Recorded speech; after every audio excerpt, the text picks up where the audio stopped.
how do I cope with stress and demotivation during my study years, and whether I do enjoy my life now. Right. So I think there are two or three parts to that.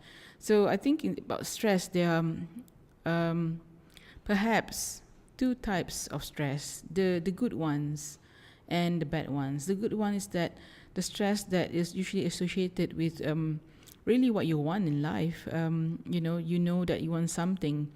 For example, if you really want to buy a smartphone, and you don't have the money for it, okay, so you know that in order to get a smartphone, probably you have to work. So then you start to plan and say, okay, start working, and also you have to do a bit of time management with your studies. So maybe perhaps after studying, you would right after classes at 6 o'clock, you can start a shift. And I think the push for that, or the pull for that as well, there's always this push and pull factor. So the push, you feel a bit stressed. That's the push, yeah, because you have to juggle between your studies and work. But at the same time, in a good stress, you know that you are looking forward to something. So that's a good stress for me, yeah. So in other words, you're looking forward to buy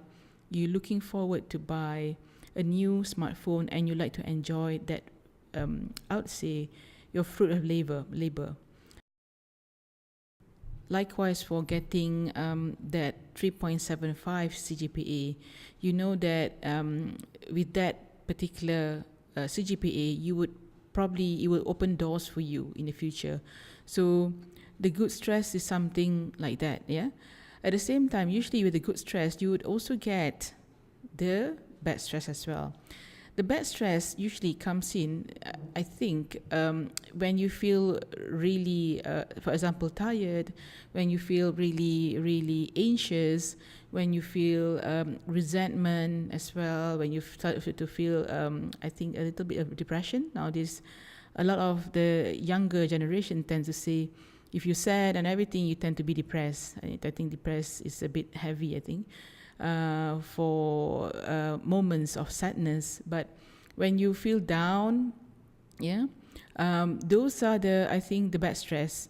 And for me, what you can do when you have that kind of feeling, yeah, is to reassess your life, reassess your commitments.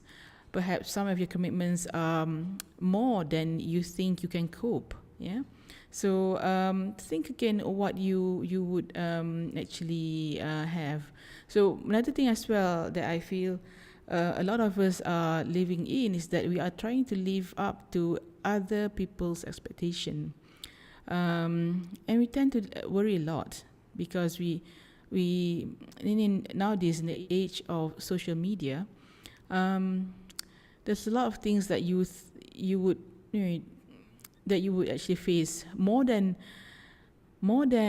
what I faced during my studies, more than what I faced in my 20s and 30s, yeah.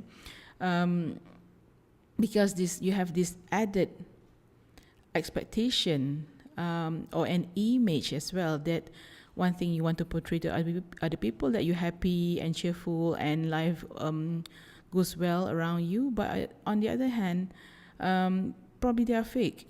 Yeah, it is just an image that people would like to portray.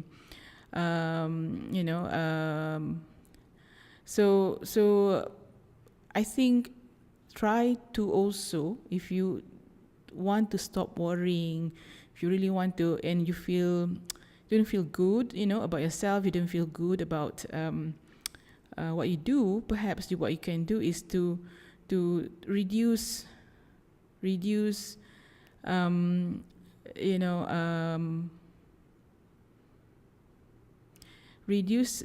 time spent on social media. Yeah, less time on Insta, less time on Facebook, Snapchat and WhatsApp and so on. Yeah, but perhaps that's probably one of the ways to reduce the worries, to reduce to live life more authentic.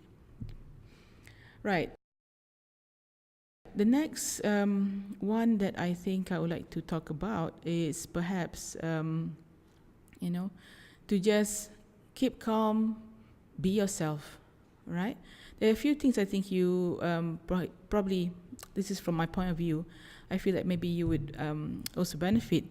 Um, when when you keep calm and be yourself, right? You are more in tune with your own self. Find out more on what you like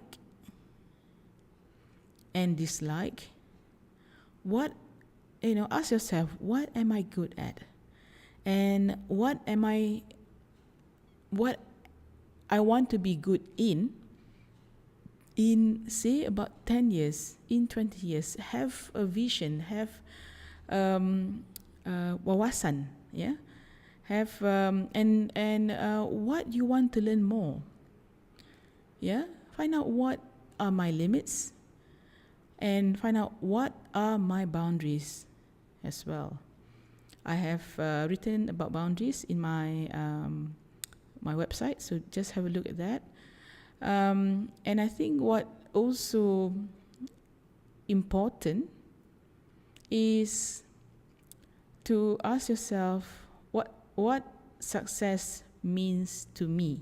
Yeah, what does success, or the word successful or success, means to me?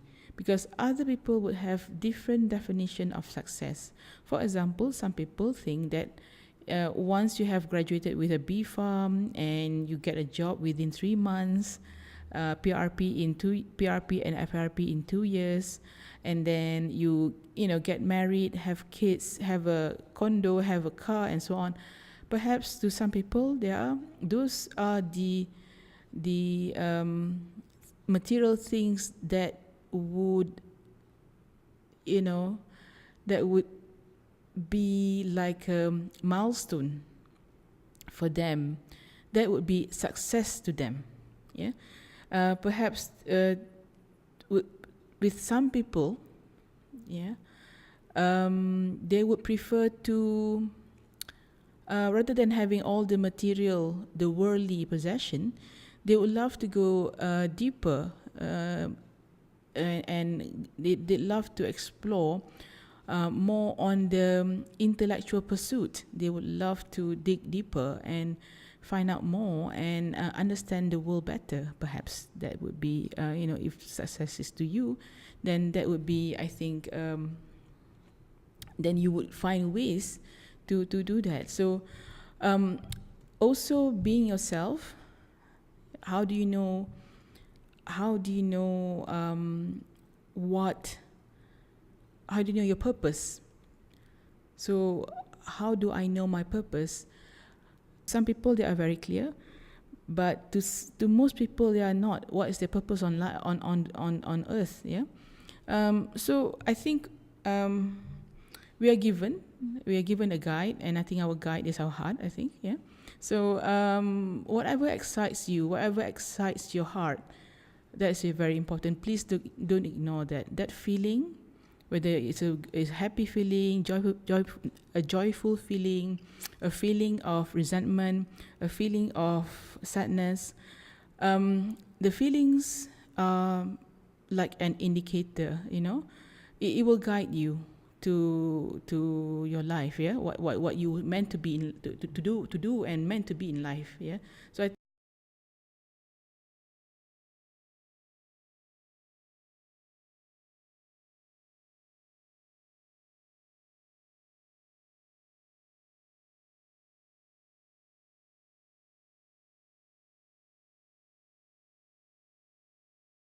to live in this world like a stranger or a traveler.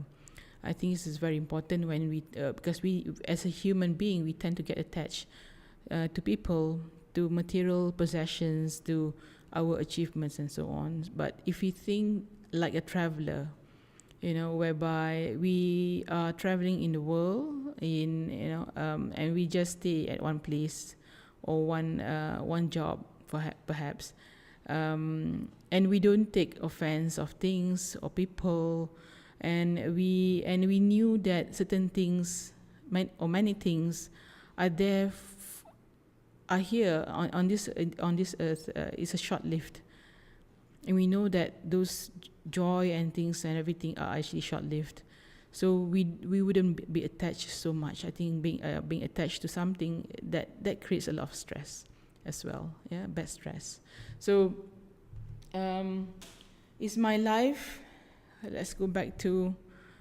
me go back to your question. How do I cope with stress? Do I enjoy my life now? Yes, of course I enjoy my life now.